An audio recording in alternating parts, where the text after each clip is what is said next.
ലക്ഷദ്വീപിൽ ഒരു വൈകുന്നേരത്തെ ചായ കുടിക്കാൻ വേണ്ടി കടയിൽ കയറിയതാണ്.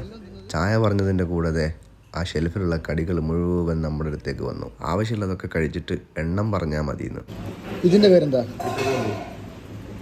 ഈത്തപ്പഴം പൊരി. നമ്മുടെ നാട്ടിലെ കായപ്പം പോലെയുണ്ട്. ഇതെന്താ മടക്കോ?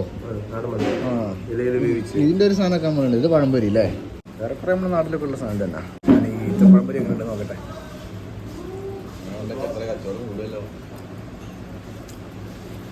പക്ഷെ അതാണ് രസം. ഒരു ചായ പറഞ്ഞതിൻ്റെ കൂടെ ഈ സാധനങ്ങളൊക്കെ കൊണ്ടുവെക്കില്ല.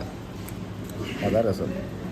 നേരത്തെ നമ്മുടെ ചായപ്പൊടി അല്ലയോ, അവിടെ നിന്ന് കണ്ടൊക്കെ 3-4 പഴംപൊരി ഒറ്റ സെറ്റ് കൊണ്ടുവച്ച് അതൊക്കെ തിന്നിറുകയും ചെയ്തു.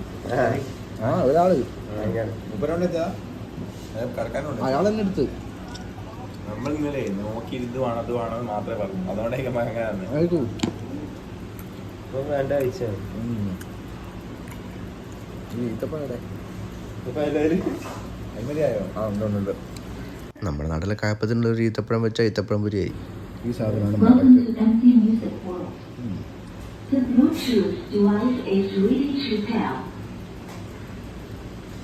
ഈ അതിന്റെ സൈഡ് ഭാഗത്ത് ഒരു മൂർച്ച ഉണ്ടല്ലോ. ശർക്കരയും തേങ്ങയും തേങ്ങാപ്പീരാണ്.